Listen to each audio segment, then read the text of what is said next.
ko'p quruvchilar bilan ishlayman-ku. Keyin shuni avtokadda emas, shunaqa yangi texnologiyada qilinglar deyman. Nima uchun pul to'layotganligini yaxshi tushunsa, muammosiz beradi.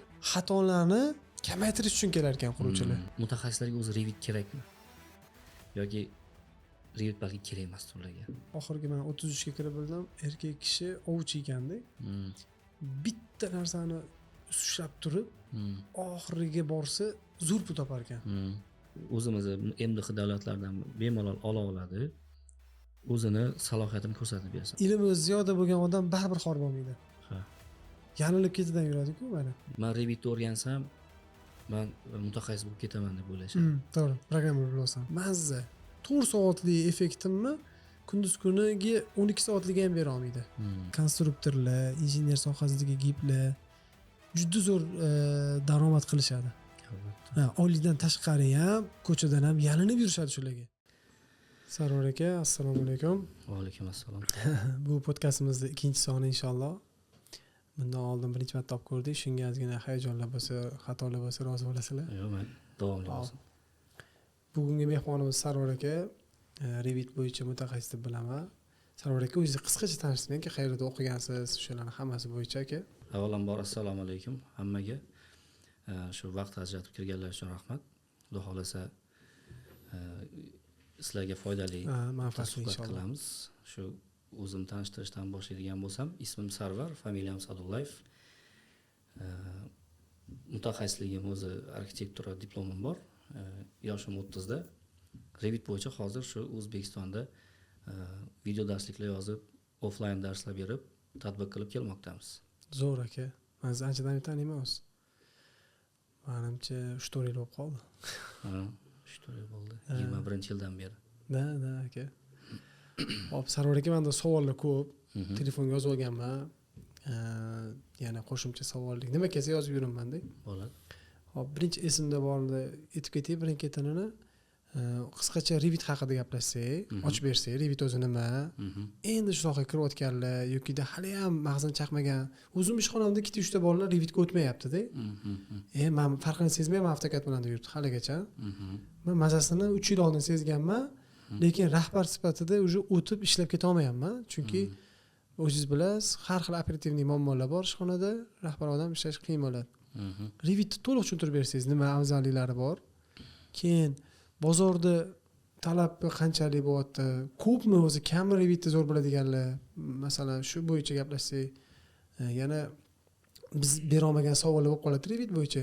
Shunaqa nima haqida gapirmoqchi bo'lsangiz, o'zingizga qiziqroq, mana shuni gapirib yoritib berardim. Shogirdlar mana shu kungacha 50-100 lab chiqargan shogirdlarimga mana shuni tavsiya qilardim deydigan bo'lsa, shuni ham aytib ketavering aka. Chunki men ichingizda hali bilmayman-da, nima og'riqli qiynayapti sizni mana shu bo'yicha. Tushunarli. Xo'p, savol uchun rahmat. Bu savolga kengroq javob berish imkoniyati bor albatta. O'zi Revit haqida boshlasak, o'zi Revit nima o'zi u? Revit degan har xil odamlar nima qilib yuradi? Bu Revitning tabletkasini ham bor. Agar rasmni ko'p qo'ysanglar, Revitning tabletkasi ham bor. Ko'rganman. Prikol sifatida ham tashlab yurishadi. O'zi Revit nima? Revit bu qo'limizdagi instrument, oddiy. Misol uchun oldin qalamda chizishgan, keyin kompyuter olami kirib kelgandan keyin uni AutoCADda qilishni boshlashdi. AutoCAD chiziqlar bilan ishlaydi. Nafaqat chiziqlar, balki mashinasozlik, kemasozlik, umuman texnik chizmalar chiziladigan, modellashtiriladigan barcha yo'nalishlarni hojatini, ehtiyojini qondira oladi AutoCAD. Shu singari bizani loyihalashda ham AutoCAD keng hozirda ham qo'llanib kelinmoqda.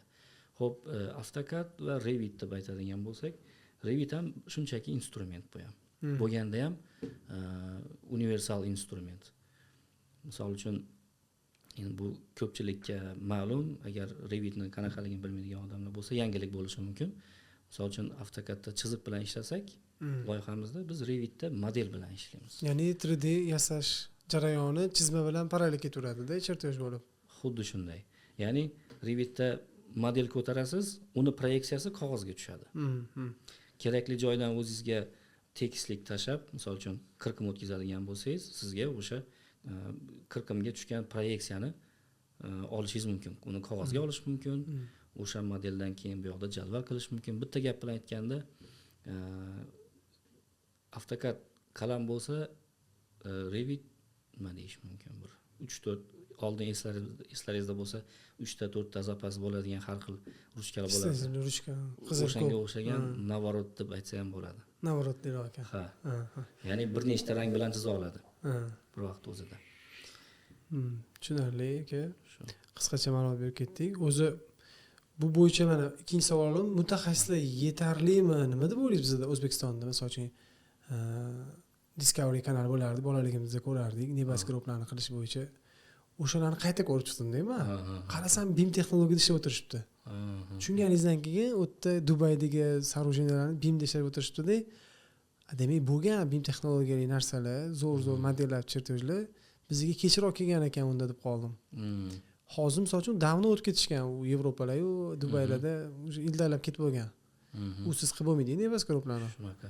O'shanga qanchalik bor mutaxassis deb o'ylaysiz bizda? Mana yangi Toshkent boshlanadi-da, bu bum bo'ladi ertaga deb o'ylayman. Katta nebas gruplarni baribir qilishga to'g'ri keladi-yu. City Mall'da ham BIM texnologiya ishlashibdi. O'zim praktikaga borganimizda sertifikatlash jarayonida City Mall'ga olib chiqishdi-da. BIMda ishlaganmiz haligi turklar. Hamma kanallarni ishlaganini ko'rsatdi chertojlarni-da. Shunaqa. Xo'p, bu mavzuni ochadigan bo'lsak, bu yerda yana bitta qo'shimcha savol ham kelib chiqadi, yon tomondan, biqindan chiqadi. Nimaga ularda shu narsa rivojlanib ketdi yoki bizda nimaga o'sha narsa hali ham oqsayapti degan savol. Shu savolga ham javob berib o'tib ketsam, nimaga desa bizda ma'lum bir muddat osmono'par binolar o'zi qurilishga, umuman tashqaridan bir informatsiya kelishga to'siqlar bo'ldi.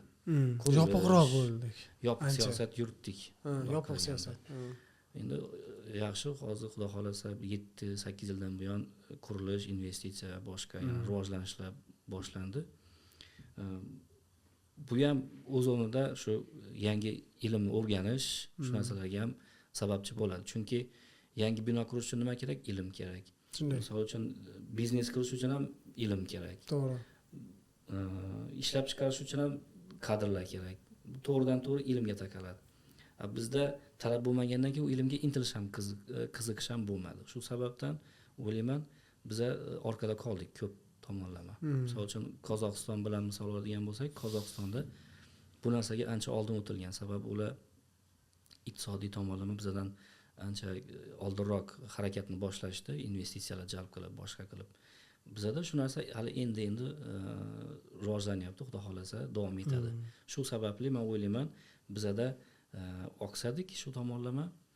Endi hozir shu narsalarga endi talab bo'lyapti. Talab bo'ldi, demak, ilm o'rganish kerak. To'g'ri. Kadrga yetkazib chiqarish kerak va o'zimizda shu narsani qurish kerak.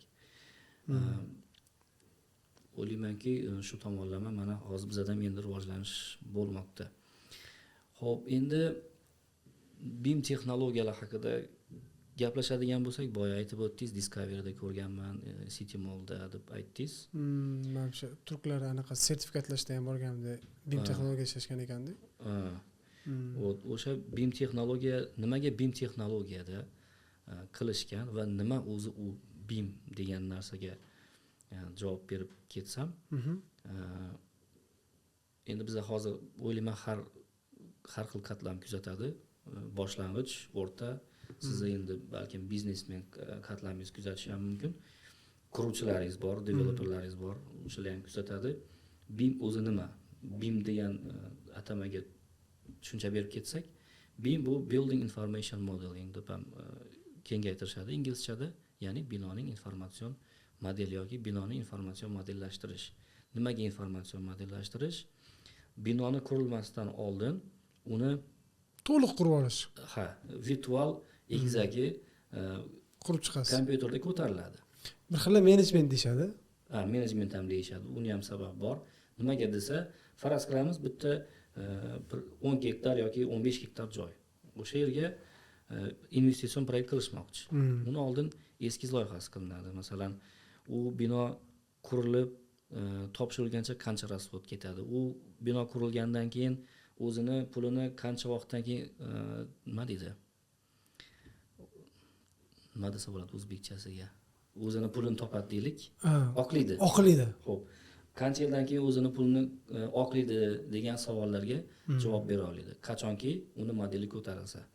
Model ko'tarildi, hajm olsa bo'ladi, hajm olindi, uni pulga chaqsa bo'ladi va keyin nima qilish mumkin? O'sha puldan kelib chiqqan holatda pul tikish yoki tikmaslik, boshqacha variant topish, optimal variantlarni ko'rish, shunga o'xshagan narsaga olib ketiladi. Shunaqa, men bitta qo'shimcha qilib ketay. Ko'p quruvchilar bilan ishlayman-ku.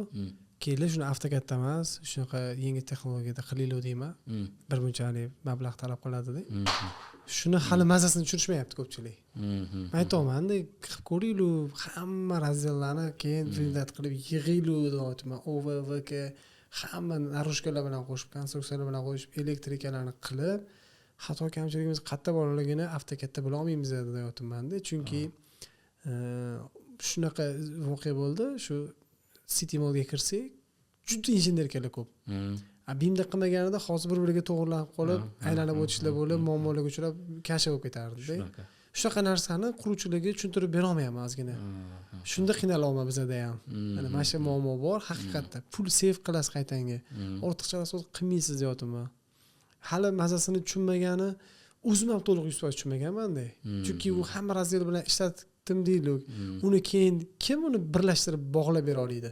Shunaqa mutaxassis bormi bizda? Misol uchun bog'lab berilgan ishi bo'lsagina, men misol uchun zakashga mijozlarimizga aytardim, mana oroli.iz mashi sizni mashinasidan haftadan saqlaymiz deb. Mana shu bog'lab beradigan mutaxassislarimiz bormi bizda? Yaxshi, bu savolingizga ham javob beraman. Endi soddoroq tushuntiraman. Misol uchun hozirgi holat, loyihachilarning iyerarxiyasi qanaqa tuziladi? Buyurtmachi, GIPni keyin nimalari bor? Mas'uliyatimi? Yo'q, GIPni nimalari bor? Har bitta loyiha bo'limni bosh mutaxassisi bor. Arxitektori, konstruktori, injenerlar bor. Ya'ni bu yerda iyerarxiyaga bo'lindi. Endi BIMda qilinadigan bo'lsa qanaqa bo'linadi? Birinchi, hammaning tepasida BIM menejer turadi. Bu GIP bilan teng. Yoki GIP bir vaqt o'zida BIM menejer ham bo'lishi mumkin. Yo'q, tushunarli. Yoki GIPni yordamchilari bo'lishi mumkin, BIM menejer. BIM menejer nima qiladi? Har bitta bo'limga vazifani yuklab beradi. Hammadan bo'limni yuklab bitta joyga yig'ib oladi va Navisworks degan dastur bor.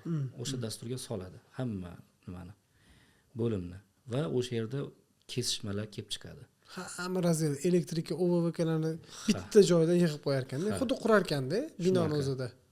Uni Revitda bitta joyga yig'sangiz juda og'ir fayl bo'ladi. Buni yengillatish uchun Navisworks degan dasturga solasiz, yengil xohlagan joyingizdan kesib ko'rib, tekshiruvga bersangiz, qayerda kesishni ko'rsatib beradi, muammoli joylarini belgilab beradi. Keyin BIM menejer oladi, aytadi, falonchi mana bu joyingda xato bor ekan, mana shu joyni to'g'irla. Keyin ikkinchiga o'tadi konstruktorga. Senga deydi, o'shning boshqa joydan shaxta bergan deydi. Sen ko'rsatgan joyda betonni teshib o'tyapti, mana shu shaxtang surib qo'ygan deydi. Rigli teshib qo'yadiganlar ham bo'ladi. Har xil nimalar bor. Keyin nimaga aytadi? Injenerga aytadi, sani deydi, kanalizatsiyang turbasi bilan deydi, vodoprovoding kesishib qolgan bitta joyda deydi. Yoki vozdohovodlaring bitta joydan bir-birini kesib o'tgan deydi. Elektroprovod xalaq berib o'tgan bo'ladi. Har xil voqealar bo'ladi. Shunaqa. Yoki bir-biri bilan nimasi, integratsiyasi. Misol uchun arxitektor patologni juda tepa qo'ygansan deydi. Yashirib olgan deydi, vozdohovodlar ko'rinmasin deydi. Mana shunaqa muammolarni bittada qurilishda ko'rar ekanmiz. Qurib chiqar ekanmiz-da onlayn. Bu aytganingizdek keyin baribir agar shu narsa tekshirilmasa, qurilishga borib yon tomondan chiqadi. Bu keyin ortiqcha xarajat, ortiqcha buni demontaj qilish kerak, usta ham shunchaki bitta narsani bu yoqdan bu yoqqa olib qo'ymaydi, unga ham pul oladi. Vaqt, keyin ishni topshirish vaqti kechikadi, pul, hamma narsa o'sha joyga borib uriladi. Men ham tasavvurga zo'r, Sarvar aka. Tasavvurga zo'r. Avtokatdachi 2D deb yotadi-yu, unaqa bo'lib. Keyin injenerlar akselerometrga chizib berishadi, u akselerometrni o'zligi tushunadi xolos-da. U zakashga olib boraman, uni qarab turadi-da. Prorablar tushunishi mumkin, zo'r ustida ishlaydigan, lekin pul tikadigan investor odamga prezentatsiya qilishga zo'r narsa ekanda. Shuni ochib PDFlabchi трехмерный. Shu o'zi masalan hozir yana qarang, gap ochadi dedi-yu. Misol uchun bitta odamdan pul olish uchun ham bitta odam cho'ntagidan pul olish uchun unga kerakli narsani ko'rsatib bera olishingiz yoki muammosini hal qilishingiz kerakda. ha, nima uchun pul to'layotganligini yaxshi tushunsa, muammosiz beradi. Bera shunaqa. Ko'pchilikda masalan ko'rgan narsasi Qiziq. vizual ko'rgan narsasiga tushunadi. Kimdir bizga sizga o'xshagan odamlar chiziq ko'rsa tushunadi. Kimlarga gapirib bersangiz tushunadi, har xil. Lekin hamma ko'rgan narsasini tushunadi. Shunaqaki, mana injenerlar bilan ishlayman-ku. O'zi injenerkalarni ochganimizda uni tablitsasi, расчет hisoblaganini anglolmayman, lekin chertyoj aqlli, misol uchun qilinmagani komponovka joylashuvlari, savollarga javob berib ketganmi, shunaqa maydalashgan uzunlari bormi, shulardan qarab turib baholab qo'yamiz, stepellab. Konstruksiyalar razrelarini ochsam ham kerakli, eng keraklilarini, misol uchun ishlab qo'ygan konstruktor mana shu tajribali deb bilaman. Misol, nari yodayotgan uzunlarni ishlab tashlashadi bir xilda. Kerak emas, u asosiylariga javob berilmaydi-da, asosiylari kerak deyman-da doim. Uzunlar. O'shaning aytganingizda hozir o'ylab qoldim-da, haqiqatan uni boshqa mijozlar bo'lsa, oddiy ko'z bilan qarasangiz, u vaqti tushunmaydi-da. U agar BIM bo'lsa, u xatolik kamaysa, yuzimiz yorug' bo'lib beradi-da. Misol, mana arxitektor bo'lib zakaz oldik. Bu injenerga konstruksiyalar zo'r bo'ldi. Mijozga taqdim qildik. Misol 1-2% mayda-chuda xatolar ketib qoladi baribir. Shunaqa bo'lsa, kechirimli. Guruhiy xato bo'lsa, kechirimli emas-da. Nozu anaqa temadagi qurilish. U olgan loyihangiz pulidan 10 karra, 100 karra qimmat xato qilib qo'yish mumkin odam. Shunaqa. Yana bitta maqol bor. Ko'pchilik hozir masalan arzon loyihachi qidiradi. Menga loyihalar kelib qoladi, loyihalarni ko'raman. Masalan, student qilgan bilan deyarli barobar bo'lib chiqadi yoki endi o'rgangan odam qiladimi? Shunaqa aka. Masalan, oddiygina podacha, o'qlarini birinchi game planda boshqacha beradi, planga o'tganda umuman burib tashlaydi. Eng qizig'i tepada yozib ham qo'ymaydi. 90 gradusga burildi yoki 80 gradusga burildi degan gaplar yo'q. Bu qanaqa ekan deb u loyihachi zo'rg'a tushunyapti uni, quruvchi u narsani umuman tushunmaydi. Oyog'ini osmondan qilib qo'yadi. Zarur aka, ichida og'riqli nuqtam. Shuni gapirib charchayman shunday ham. Game planga shimolda joylagan tapasyonkan bo'yicha ishlaganim bo'yicha listi terlaring deb o'rgataman-da. Istisno sifatida qiyshayib qolgan binolarni 45 gradusgacha sharq g'arbga burishing mumkin deyman, qog'ozda tekis turish uchun. Bo'ldi, nuqta qo'yildi deyman-da. Kechagina shimolda turgan pasatkamizni bunaqasiga joylab berishdi-da. Bu 90 gradusga buribdi. U quruvchi tushunmayapti. Mana o'zi qo'rqib borib tekshirib keldim shu domimni. Podyezdni ish qilib, bu yoqqa qilib qo'yishmagan, simmetriya qilib qo'yishmagan bo'lsin debdi. Mana shunaqa bu narsaga meni yechimim aka, GOST o'rgatishmayapti ko'p joyda. Oddiy burchak to'g'ri joylashib bilishmaydiganlar bor aka.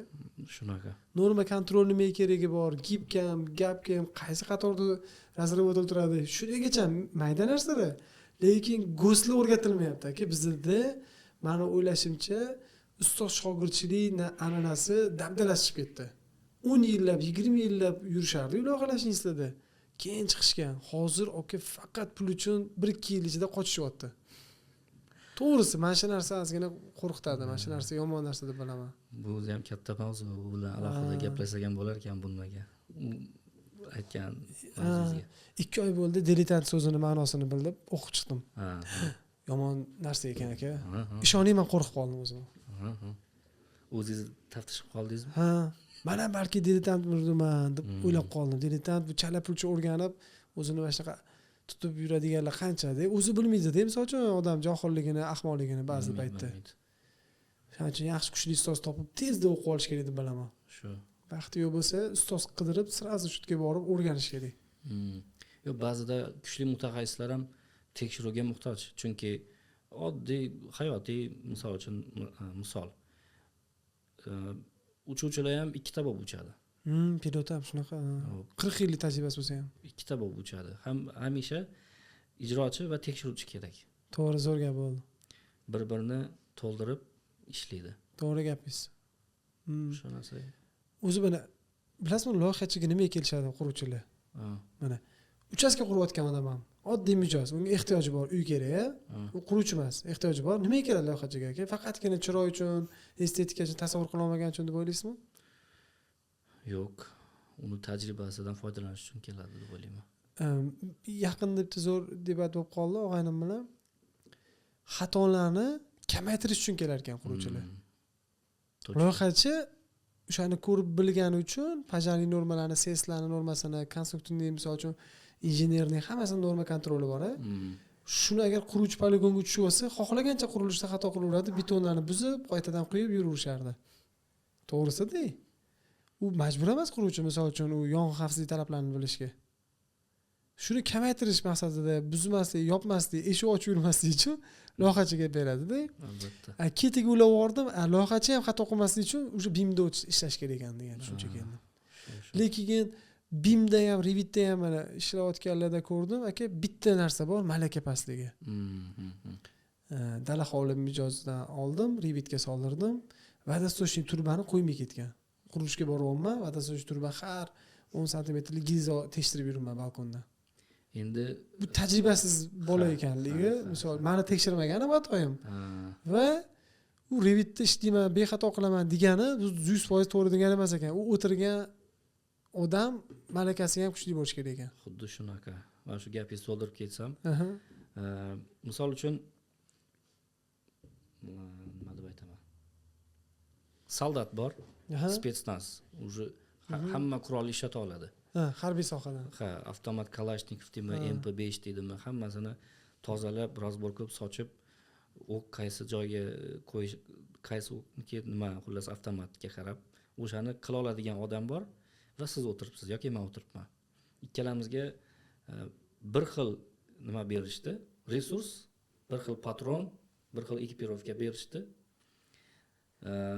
Lekin sizning malakangiz yo'q, siz o'zingiz bilganingizcha foydalanasiz undan. To'g'ri.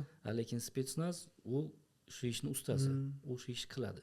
Uni qo'liga oddiy misol uchun TT bersangiz ham yoki Makarov bersangiz ham o'sha MP5 ni kuchi bilan foydalana oladi. Ya'ni instrument odamni salohiyatidan kelib chiqqan holatdagina, salohiyatichagina effekt bera oladi deb o'ylayman. To'g'ri. Misol uchun lira dasturi bor, u hisob kitob qiladigan.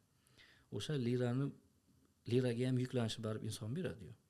O'sha risk faktor qo'shiladi, to'g'ri. Lirada kamida menimcha 20-25 yillik opit katta ishlar qilgan odam ishlasa zo'rlashuvchi deb bilaman. U konstruktiv sxemani to'g'ri tanlay olsagina, men o'ylayman keyin liraga o'tsa bo'ladi.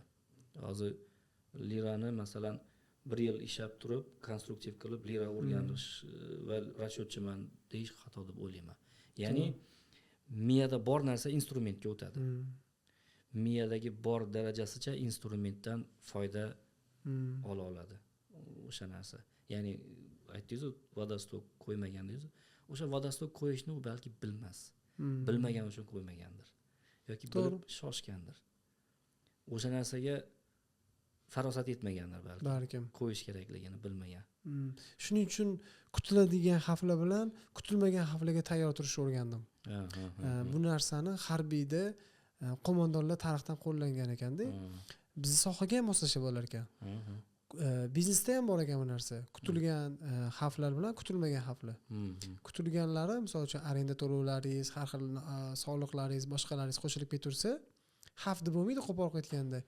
Doimiy misol uchun bo'lib turadigan sizni chiqingizda, xavfda ham bor-da bu narsa. Mana shu rabochiy proyekt qiladigan bolalarga zo'r tavsiyam, norma kontrol bilan ishlashga qiynalyaptimi, norma kontrol bilan qilingan yaxshi abraziz ishlarni shablon qilib yig'ib borsin. Shablon kanal ochib qo'yganman.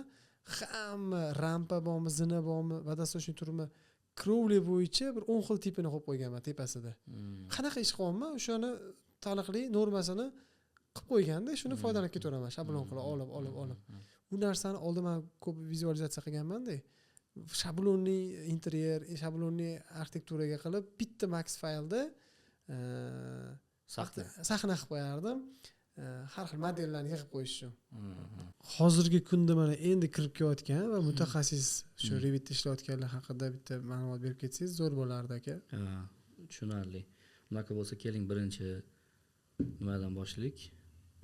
Revit o'zi mutaxassislikka kirib kelayotgan yosh talabalar haqida gaplashaylik va keyin hozir ishlayotgan, oilasini boqayotgan, firmalarda foyda keltira olayotgan mutaxassislar bilan gaplashamiz, ular haqida gaplashamiz.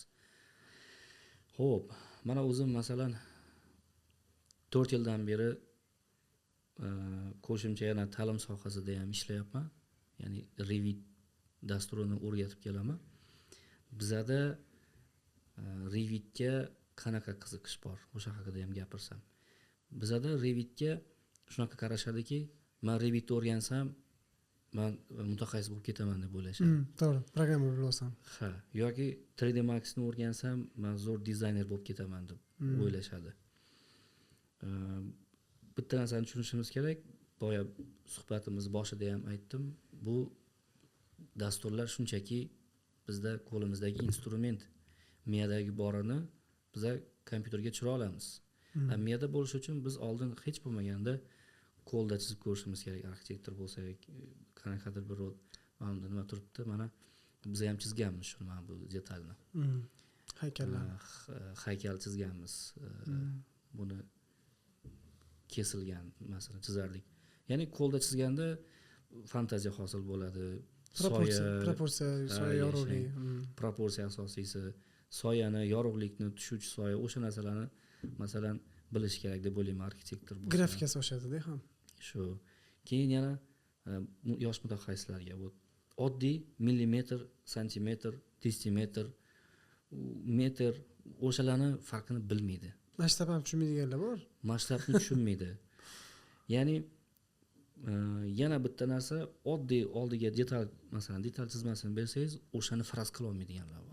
Chunki chizmagan. Bizaga oldin nima bo'ladi? Detal chizardik. O'lchamlari berardi, uni keyin frontal, gorizontal profil qilib, bu yoqda keyin aksanometriyasini ham chizib, kesib qo'yardik yana. 4 dan birini kesib, shtrixovka qilib chizardik. Bu bizga nima bergan? Bu bizga o'lcham bilan ishlashni, tasavvur qilish ko'nikmasini bergan bizga. To'g'ri. O'lchamni his qilish. To'g'ridan to'g'ri biz loyihamizga bog'liq-ku shu narsalar. Misol uchun fazoviy fikrlash deylik. O'rischasiga пространственное мышление deydi. Koridorga yoki sanuzelga katta xona qilib qo'ymasligimiz kerak, tushunishimiz kerak. Plan chizayotganda ham o'zimiz yurib, masalan, qarab, eshikni balandligi kam emasmi? Ergonomikalarni ham bilib olish kerak. Ha, yashang, ergonomika. Shunaqa narsalarni bilishi kerak deb o'ylayman. Endi meni yonimga keladigan talabalar oldin ko'psi nima deydi? To'g'ri qo'pol qilib aytganda boshiga ursangiz mamlakat ovoz chiqarardi.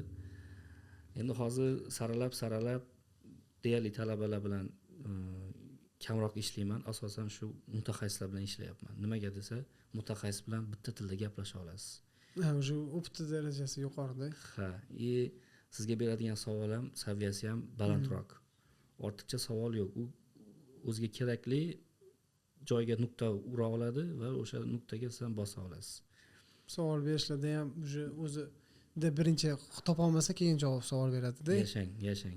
Qidirish qobiliyati bo'ladi, izlanish qobiliyati. Mana shuni rosa qiynalaman shogirdlarga. Yashang. Yana bitta narsa bor. Oddiy ikkita kombinatsiya, misol uchun, yo plyusni bosadi, yo minusni bosadi. Ma'lum bir natijaga olib chiqish uchun so'raydi. Ustoz deydi, plyusni bosing, minusni bosingmi deydi. Aytaman, o'zi plyus bor ekan, minus bor ekan deyman. Bosib ko'r deyman. Qaysi natijaga olib borsa, o'shani qoldir deyman. Bu narsani so'ramasdan ham o'zing bajarib ko'rsang bo'lardi deyman. Sarvar aka, bilasizmi, boshqa narsaga bog'lanib ketadi. Ozgina o'tlab ketaman. Bolalikdagi tarbiyaligi, muhtam, oilaviy muhtam ta'sir qiladi. Shuning uchun farzandlarimni hozir harakat qilyapman, qattiq qo'lli ruhda emas, erkin qo'yib berishga, xato qilishga. Birga xato qilaylik, keyin o'g'lim davomman. Chunki bu qilib ko'radi-da bola. O'sha xato qilmaslik, perfeksionistlikka olib borib tarbiyalash ham yomon mana shu modellar. To'g'ri aytasiz. Jazolash, mana shu narsalar yomon aka. Shuni ayting. O'zi nima deydi? Xatolar deb ham bo'lmaydi. Shu natijaga olib boruvchi bitta natija u. Shunchaki natijaga nimaga manzilga olib bormaydi, ozgina adashtiradi. Qaytib olib yana boraverish kerak. Shunaqa. Xato qilsang, men aytaman, kompyutering portlab ketmaydi deyman, bosib ko'r deyman. Nari borsa ishlamay qolar deyman. Nima yangisini olasan, misol uchun. To'g'ri ketasiz. To'g'rimi? To'g'ri gapsiz. Uning uchun o'z qilib, bu narsani o'ylab o'tirish yaramaydi deyman. O'xshamadimi boshqa variant? ko'p pul topadiganlar juda ko'p xatodan xulosa chiqargan odamlar deb bilaman. Ko'p pul topadigan odam bor. Meni xulosam shunaqa. Ko'p ishlar qilib ko'rgan, riska va yo'kida shu nima deydi, otni kallasida yuragi bor odamlarda. Shunaqa risk ko'p qilib ko'rganlar, xatolar qilib ko'rgan odamlar zo'r pul topadi-da. Shunaqa. Keyin o'zi meni oxirgi mana 33 ga kirib bildim, erkak kishi ovchi ekanda.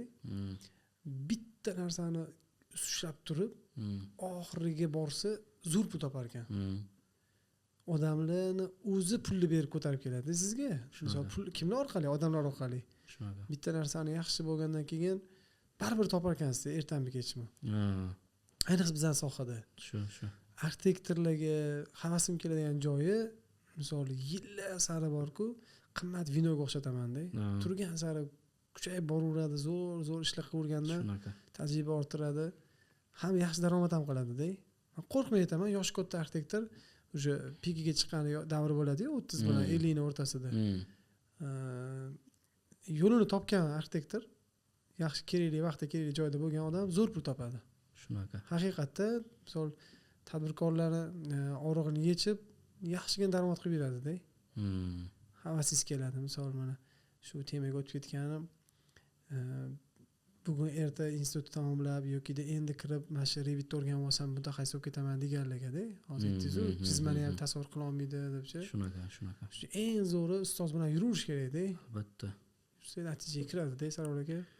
Shu bu aytganingiz juda to'g'ri keladi.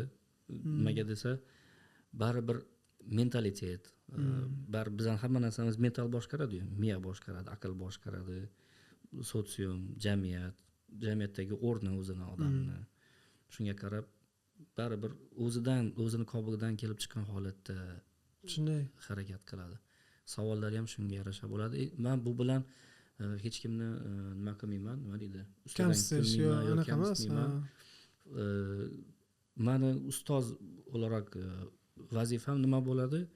Unga to'g'ri yo'l ko'rsatish. Ukam, mana shu fikrlashingni mana bunaqa o'zgartirsang, boshqacharoq natija bo'ladi. Keyingi ishlaringga ham boshqacharoq ta'sir qiladi deb imkon qadar to'g'rilab boraman. Ustidan kulmayman. Mani vazifam shu nima deydi? To'g'ri yo'l ko'rsatish. O'shaning uchun keladi-yu meni yonimga. Sarvar aka, mana 2040-yilgacha 15 yil bo'ladimi? 15 yil ichida shu arxitekturani o'zi umumiy qanaqa rivojlanishi yokida mana shu BIM texnologiyalardan ham boshqa narsa chiqib ketishiga ishonasizmi? Sun'iy intellekt kuchayib ketayotgan hisobiga.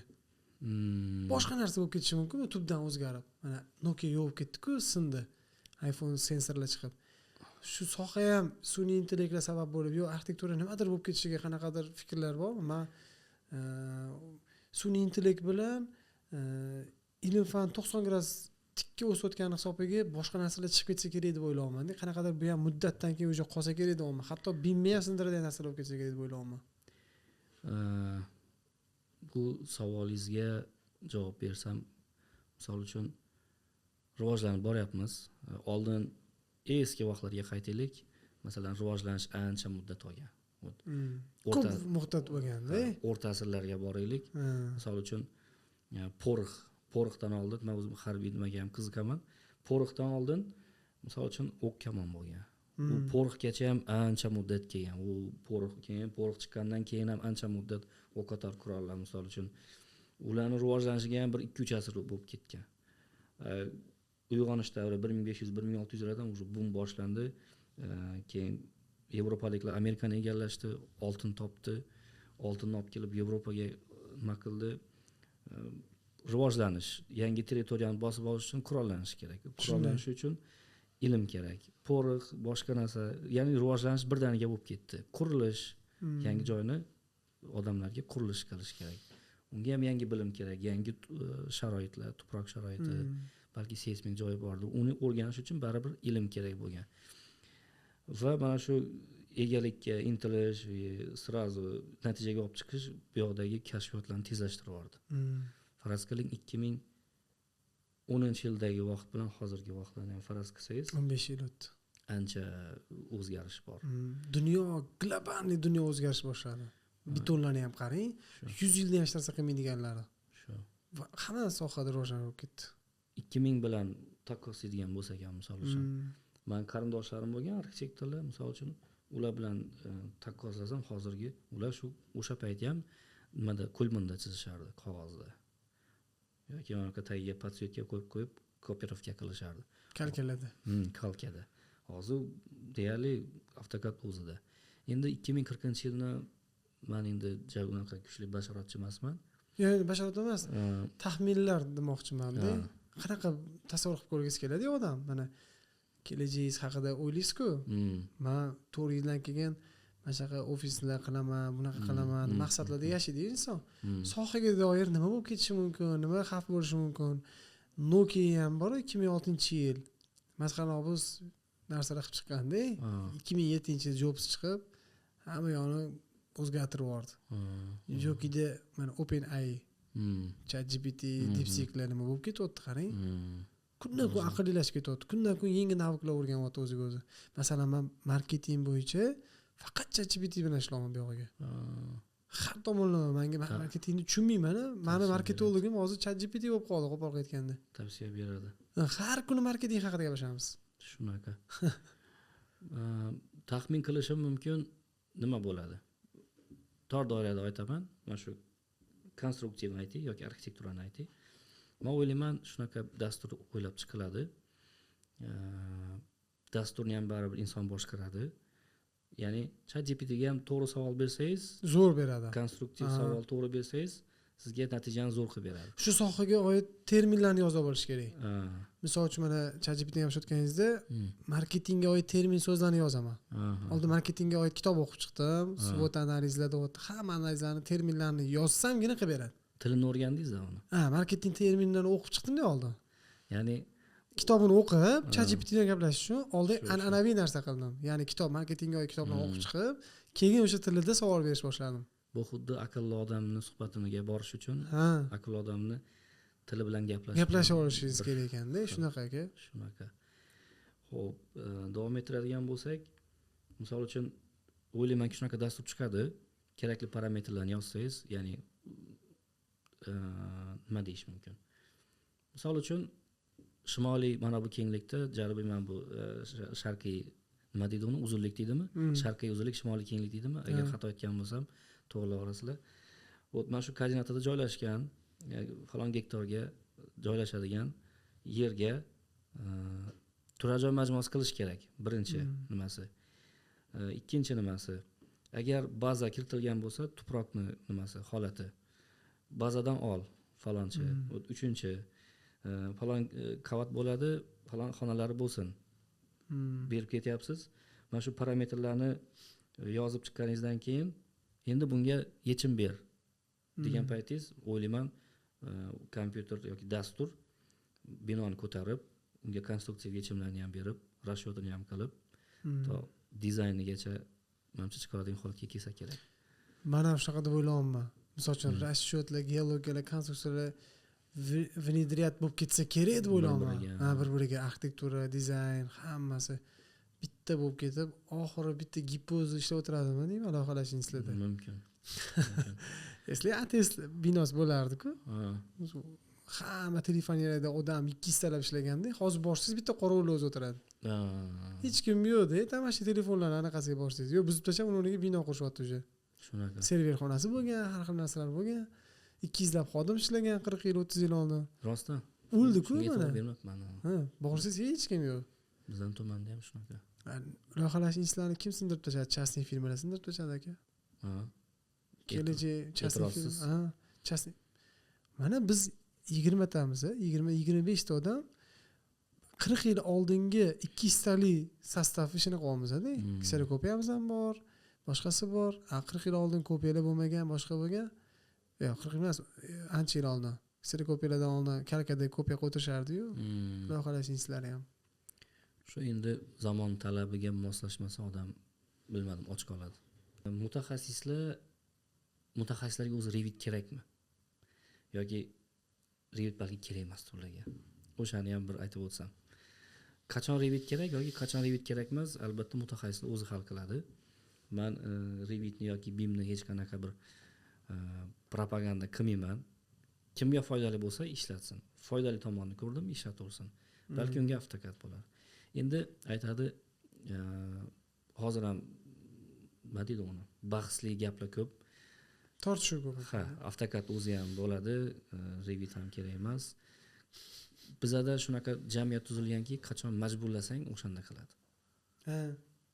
96-yil yangi mashinalar Koreyasga kelganda Jiguli zo'r urishgan. Yo'q. Ha. Keyin 2 yilda oqlagan. 2-3 yilga 2000-yilga kelib teskarisi bo'lib qolgan. Mana hozir elektrokarlardan qo'rqib yurishdi-ku 2-3 yillab. Shu oqlaganlar ko'p-da, elektrokarlar ham qo'rqib yurishdi, boshqa qilishdi. Menimcha shu hamma sanoat bormi, hamma industriyada shunaqa sal cho'chib turishadi o'tishga. Va yana o'sha buni ham sababi o'ylayman, aytganingizdek qo'rqishadi oldin. Yangilikdan qo'rqishadi, nima ekan bu, nima qanaqa. O'zi yangilikdan qo'rqmaydigan odamlar soni 20% ham chiqmas ekan. Dunyoda yangilikdan qo'rqmaydigan odamlar juda oz ekan. Shuni o'zgartiradi o'zi hayotda. Shuni ayting. Yo'q, baribir shu aytganingizdek yoshligida olgan nimaga boradi baribir. Ya'ni odam nimadan qo'rqadi? Qo'rqish mumkin, misol uchun siz nimadan qo'rqasiz? Menmi? Sog'liq ko'proq bosh qotiradi. Ha, endi qarang. Orqaga qaytamiz, bir 10 yil oldinga qaytamiz. Ha, sport bilan shug'ullanmayman, shuning uchun sog'lig'imdan qo'rqaman. 10 yil oldin nimalardan qo'rqardingiz? 10 yil finansiy holatda. Hozir u narsa yo'q, chunki Xudo rizqimni berishiga ishonaman, kasbimni eplab qo'ysam bo'ldi. Yetkazaveradi. Chunki servis qilib pul topa olish mumkinligini tushunganman shu 33 yoshda. Xo'p, ko'rdingizmi? Kimda nima narsa oz miqdorda bo'lsa, o'shani yo'qotishdan qo'rqadi. Shunga balkim, ha. Men hozir pul haqida boshqa qo'rquv yo'q. Faqat qo'rquv bo'ladi, xodimlarimga nisbatan mas'uliyatim bor. Ular vaqtida pulini olib berishga doim harakat qilib yuraman. Qiyin-da, o'z bilasiz-ku. Qiyin. O'zimga bo'ladigan bo'lsa, hozirgi kunda alhamdulillah unaqa qo'rquv yo'q. Faqat sog'liq borasida o'sha qo'rquv bor. Nimaga avtokaddan Revitga o'tishmayapti yoki nimaga avtokad hali ham ushlab yurishibdi? Buni o'ylayman, men o'zimcha fikrim bu balki noto'g'ri bo'lishi mumkin. Noto'g'ri bo'lsa to'g'rilashingiz ham mumkin. Men o'ylayman, birinchi sababi shundoq ham avtokadda chizmalar bityapti. Bu birinchisi. Qabul qilish, ekspertizadan. Qabul qilyapti. Ikkinchidan yangi narsa o'rganish uchun vaqt ajratish kerak. Vaqt bu pul. Misol uchun to'g'ri. Vaqtdan qizg'anamiz, misol uchun sportga bormaymiz, misol uchun. Vaqtdan qizg'anamiz, qo'shimcha narsa o'rganmaymiz. Vaqtdan qizg'anamiz, mana bu o'zimga tegishli anaqa deb o'ylayman. O'rtoqlar bilan o'tirmaymiz. Bu yomon. Menda ham bor aka. Vaqtdan qizg'anamiz, qarindoshlardan biz sira rahim qilmaymiz, telefonlashmaymiz, gaplashmaymiz. Vaqtdan qizg'anamiz deb baribir. Vaqt, ya'ni o'ylaymizki, vaqt bo'lsa, o'shani pul topishga yo'naltirish kerak. To'g'ri. Lekin odam aytayapsiz-ku, baxtni izladim deysiz-ku, baxtli bo'lish uchun o'qiganman, nimalarni o'qidim deysiz. Kitob o'qidim bir shunaqa. O'sha baxtli odam o'zini baxtli his qilish uchun men o'ylayman 4 ta 5 ta jabhada hammasini joyiga qo'yish kerak deb o'ylayman. Sog'lik, munosabat, keyin o'zini shaxsiy rivojlanishi va bu yoqda pul. To'g'ri, charxpalakga o'xshab birga bulla aylanish kerak degan. Bittasi kamayib qolsa yomon ekan, odam o'zini karyera ham tatimas ekan vaqti kelsa. Shunaqa ekan. Ya'ni endi gap nimaga olib boryapman? Misol uchun oylikka ishlaydigan odam o'rtacha misol uchun qancha oylik olishi mumkin? Mutaxassis 10 million, 15 million deylik. 7 bilan 10 million orasida. Xo'p, endi yana o'ylaymiz. Bosh mutaxassis necha yoshda bo'ladi? 10 yildan keyin bo'ladi aka, biz sohada ayniqsa.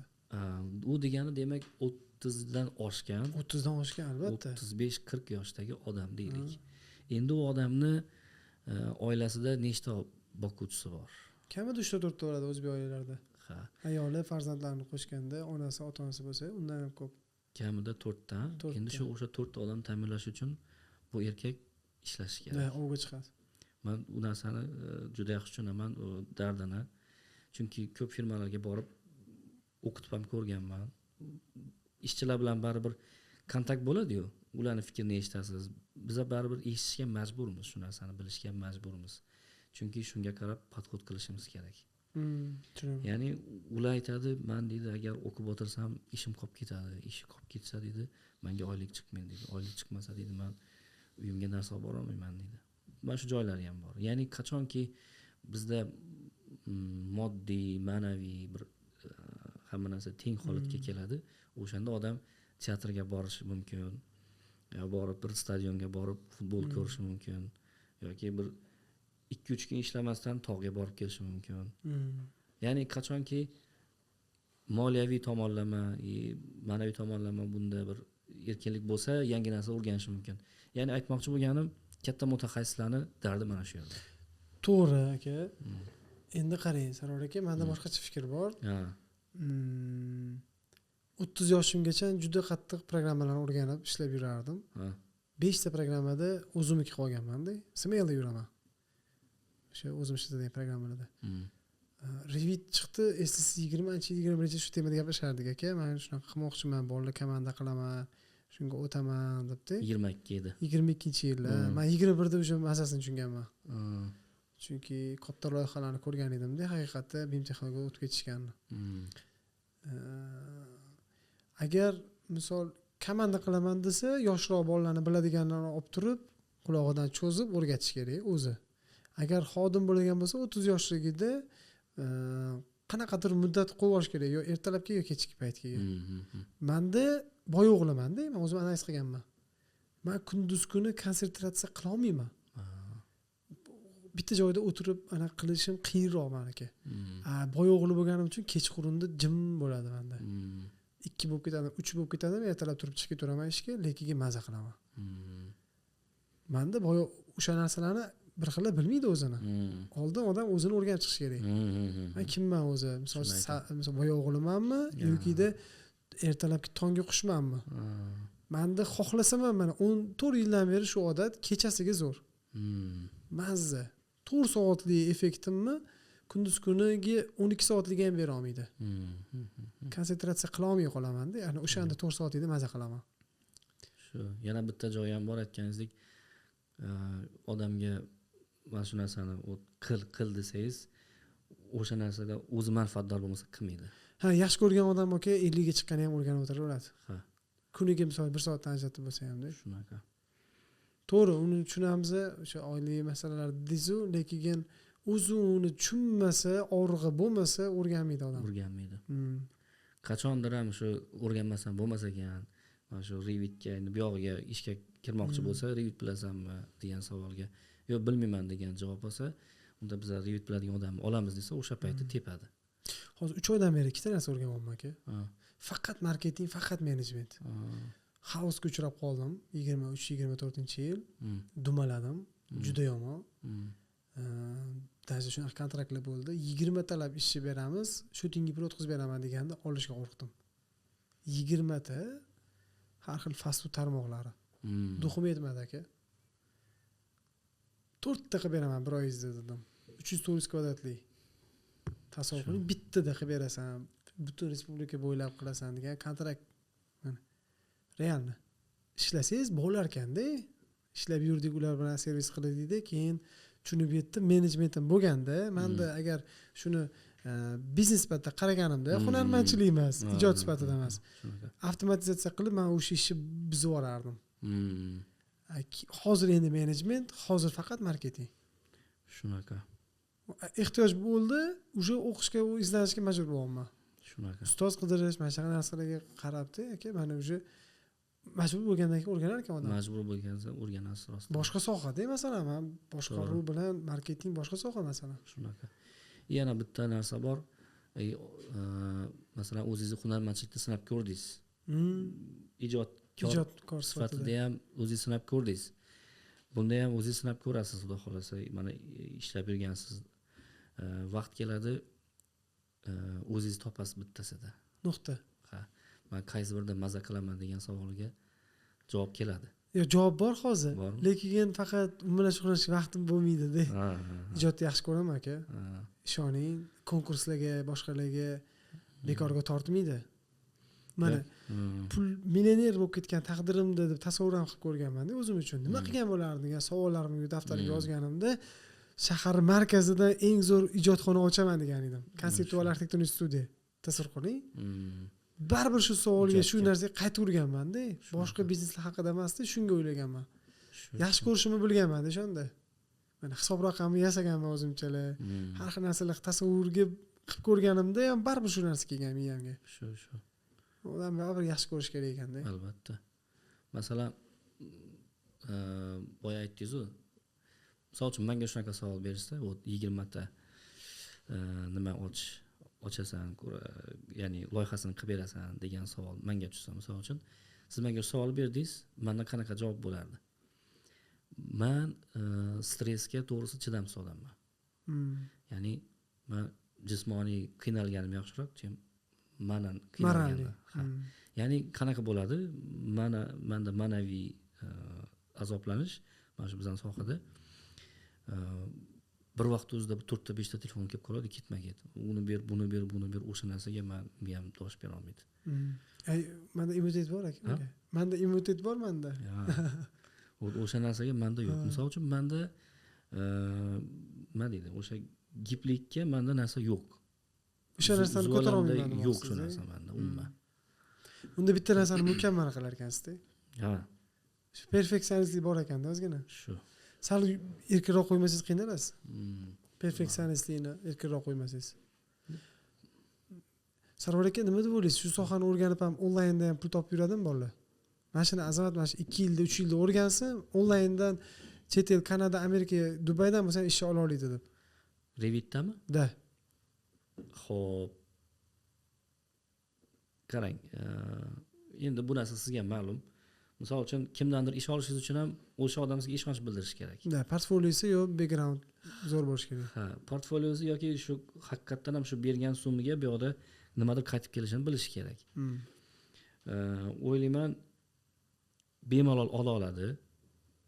Ish Dubaydanmi, Amerikadanmi, o'zimizni MDH davlatlardan bemalol ola oladi. O'zini salohiyatini ko'rsatib bersa, o'zini nima salohiyatini ko'rsatib beradi nima bilan?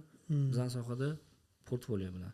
Qilgan ishlari, misol uchun konstruktivmi, arxitekturami, eskiznikmi, o'zining sohasi bo'yicha nima qilgan bo'lsa, o'shani ko'rsatish va ishonch bilan gapira olish. Adashmasam siz ham Qozog'iston, Rossiyadan ish olib yurdingiz aka? Hozir Olmaota bilan ishlayman, Qozog'iston bilan. Ko'proq Qozog'iston bilan. Qanaqa chiqishdi ular sizga? Shogirdlaringiz orqalimi yo bu tanishtirdimi kim? Menimcha qanaqa bo'ldi u narsa? 2021-yil yanvar edi. O'shanda Revitchilarning gruppasi bor. Ya'ni savol tug'iladi, yozishadi, biladigan odam javob beradi. Telegramda.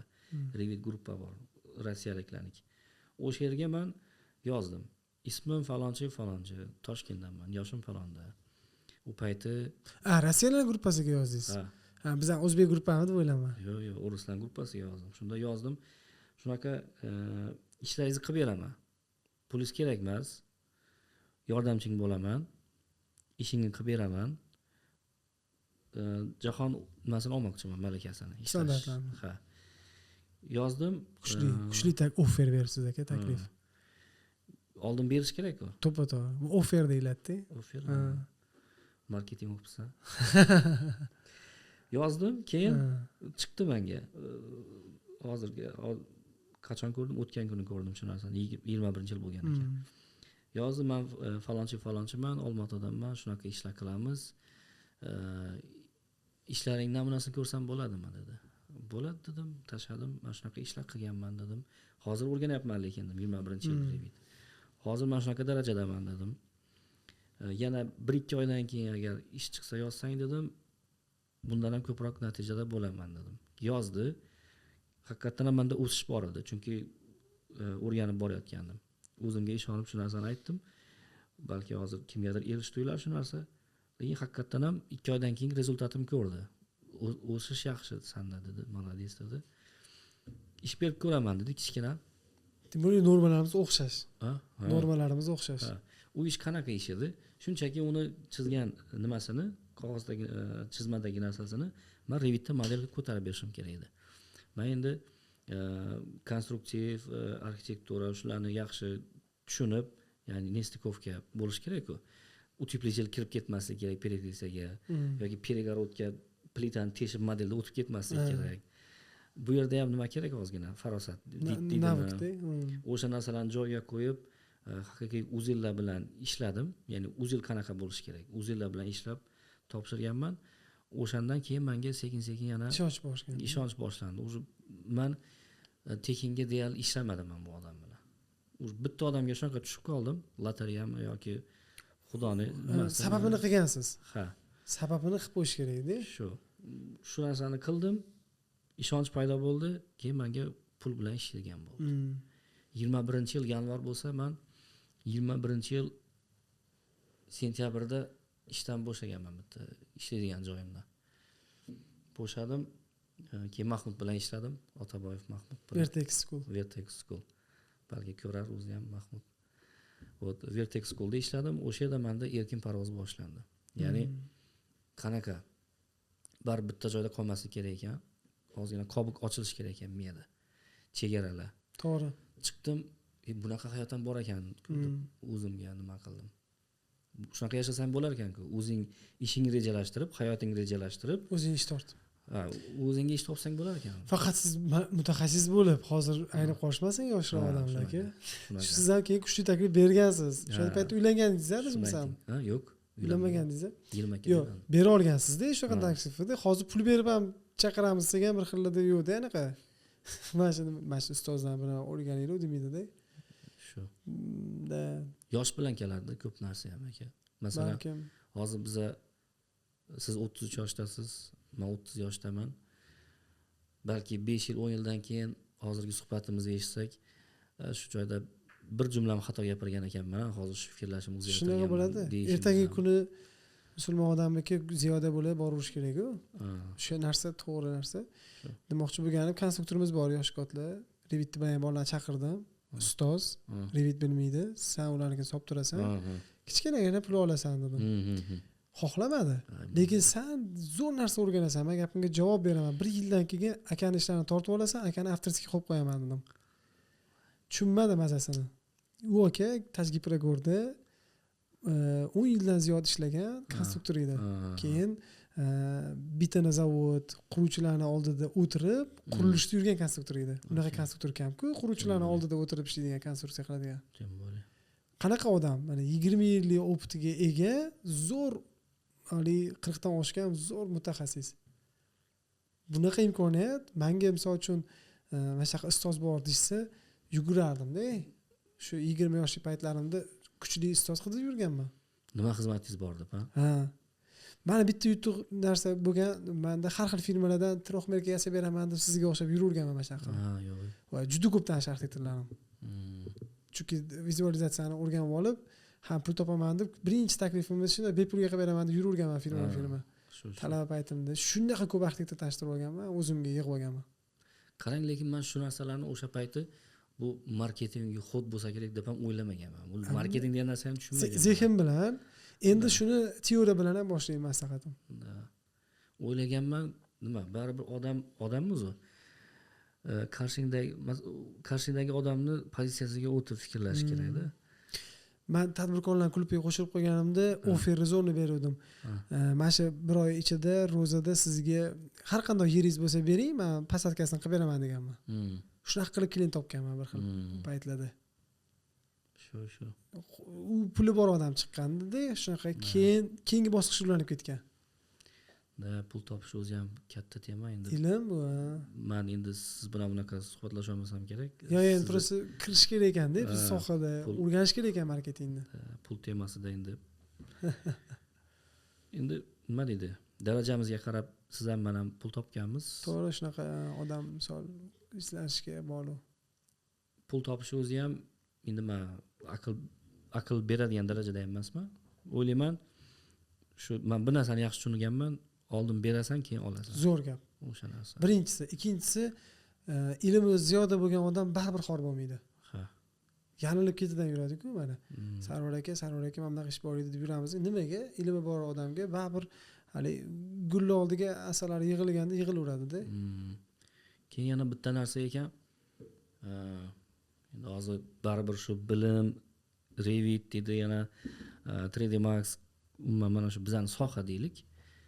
Hammamiz ham kapitalistik tuzumda yashaganimizdan keyin hammamizga moddiy nima kerak, rag'bat kerak. Biz eski zamonda yashamayapmiz u. To'g'ri. Bosib tortib olib, kim kuchli bo'lsa o'sha zo'r emas yoki o'rmonga chiqib ovlabki yeysan. Unaqa emas. Bizda hozir pul ko'rinishda hamma narsa. Pul topish uchun nima kerak? Aql kerak. Yo qanaqadir bir harakatchanlik kerak. Xo'p, aql uchun ilm olish kerak.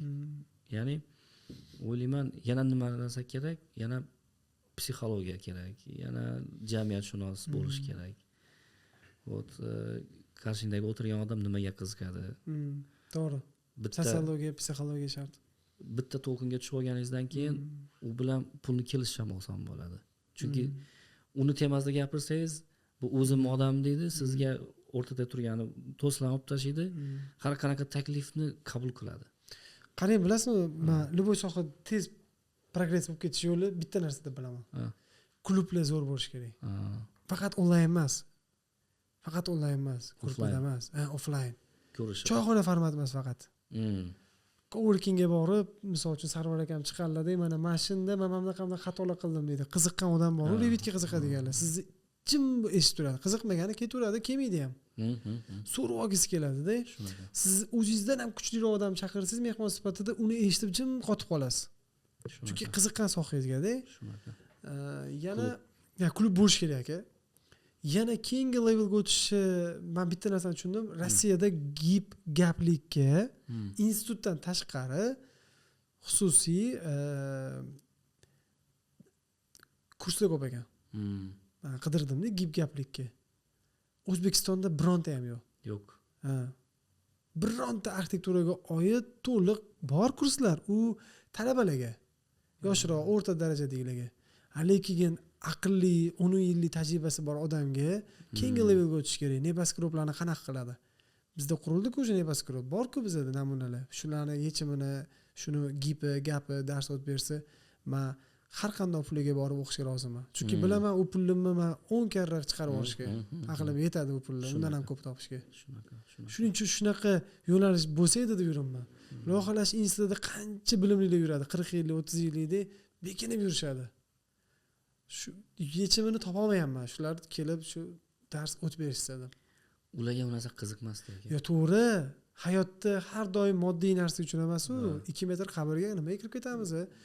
Ilm qoldirib ketish kerak deb bilaman shu bilimini. Qanday kuchli texnologlarga talab kuchli-da, lekin 40 yillik texnolog men taniydiganlarim shogirdi yo'q. Shu rus millatida yoki o'zbeklarning ichida ham bor. Ko'proq rusda endi. Misol uchun pajarniy normalarni ham mukammal biladiganlarim sanoqli-da. Hozirgi pokoleniyada shuni so'rib olib o'rganib olaman degan birinchidan yoshlarda ayb, ikkinchidan u katta ustozlarning ham aybi bor. Shuni ozgina olib chiqib bo'lish kerak. Aka, biz sal medialarimiz hayb bo'lib ketdi. Faqat san'atkorlar bilan mana bunaqa oldi qochdi, bloger shunaqa bo'lib ketdi aka. Men rosa xol yerdim shunaqa insonlar. Kichkina kurs o'tishsin, aka, zo'r pul topishadi ham. Shuni ayting. Oylikdan misol uchun tashqarida, men 2 soatlik spikerlik qilib berishiga qanchalik pul to'lashga roziman shularni. 40 yillik tajribani gapirib beryapti sizga. Qimmatga tushgan xatolarni. U odam o'ziga ham foydali. Misol uchun men o'zimni misolimda aytadigan bo'lsam, qanaqa? Birinchidan sizni taniydigan odam ko'payadi. Albatta. Keyin bu ilm berdingiz, savob bu ham. Shunisi bor-da. Shuning uchun 2 metr yerga deb shunga yetmadim aka. Savobli narsa ekan ilm berish. Ilm berasiz. Keyin masalan siz yo'qlab kelsa, oddiy bir masalan vodiylik o'quvchilarim bor. Shu vodiydan kelganda ikkita patir olib keladi misol uchun. Maza qilasiz aka. Приятно. Xursand bo'lasiz. Shu narsalar. O'sha narsalar uchun ham o'ylayman ilm berish kerak. Hech bo'lmaganda. Sarvar aka, nima deb o'ylaysiz? Bizda ham shu Rossiyalarda 10 yil oldin boshlagan bo'lishi mumkin emas, gaplik yo'nalishlarga, ustki yo'nalishlarga ham o'qitishlar. Bizda ham bo'ladi. Qachonki siz aytgandek qurilish jadal rivojlansa, bundan ham oshib ketadi aka. kadrlar yetishmasligi boshlansa, Yangi Toshkentni ko'rdingizku 40-yilgacha qaysi holatga olib kelishligiga prezentatsiya ko'rdingizmi? Hmm. Juda qalasani Toshkentda 3dan 1 qismi qurilish bo'ladi. Toshkent shahrini 3dan 1 qismi. Kim oldi uni tenderda? Yo'q, to'liq emas. U yerda turklar ishlayapti, xitoyliklar ishlayapti, koreyslar, har xil millatlilar. Loyihani ham, qurilishni ham har xil. Lotlar sotish boshlash tadbirkorlarga. Mahalliy. Bizda ham mahalliy investorlar уже boshladi. 10 ta 15 tasi yerlar sotildi уже. Tenderni sotib olgan, yo'q, loyihani sotyaptimi yoki yer nima? Yer lotlar.